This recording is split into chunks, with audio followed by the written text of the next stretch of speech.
धुळे तालुक्यातील नेर येथे भव्य रक्तदान शिबिर उत्साहात संपन्न झाले आहे। तसेच हिंदू नववर्ष, गुढीपाडवा व डॉक्टर हेडगेवार जयंती तसेच राष्ट्रीय स्वयंसेवक संघाचे RSS 100 वर्ष शताब्दी निमित्त आपल्या हिंदू धर्मातील सर्व गोरगरीब गरजू परिवारांना आरोग्याच्या ठिकाणी एक हाकवर रक्त उपलब्ध व्हावे या अनुषंगाने आपल्या नेर गावात भव्य रक्तदान शिबिराचे आयोजन करण्यात आले होते। नेर येथील गांधी चौकात सकाळी 9 वाजता रक्तदान शिबिराला सुरुवात झाली होती। तसेच सर्व हिंदू तरुण बांधवांनी जास्तीत जास्त संख्येने रक्तदान शिबिरासाठी येऊन आपले रक्तदानाचे कर्तव्य निभवायचे आहे असेही आयोजकांकडून सांगितले होते।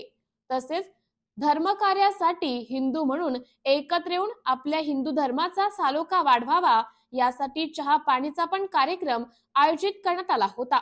तसेच रक्तदान शिबिराला नेर गावातील ग्रामस्थांसह ज्येष्ठ नागरिक, तरुण मंडळ देखील मोठ्या संख्येने सहभागी झाले होते।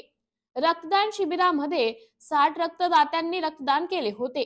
तसेच रक्तदान शिबिराचे आयोजन हे वीर मावळा दैनिक शाखा नेर व कट्टर हिंदू धर्म समर्थक नेर यांच्यातर्फे करण्यात आले होते। तसेच ज्यांनी रक्तदान केले त्यांना जेव्हा रक्ताची गरज भासेल तेव्हा त्यांना 100% रक्त मोफत उपलब्ध करून देण्याची जबाबदारी आयोजकांची राहील असे यावेळी सांगण्यात आले आहे। तसेच यावेळी धुळे येथील जीवन ज्योती ब्लड सेंटरचे डॉक्टर स्टाफ अजय बोरसे, दिनेश पाटील, सुनीता गावित, पूजा कासार, यामिनी चौधरी, राजू पाटील, नेर येथील वीर मावळा दैनिक शाखेचे सदस्य व नेर ग्रामस्थ तरुण मित्र मंडळ मोठ्या संख्येने उपस्थित होते। MDTV न्यूज साठी धुळे तालुका प्रतिनिधी दिलीप साळुंखे।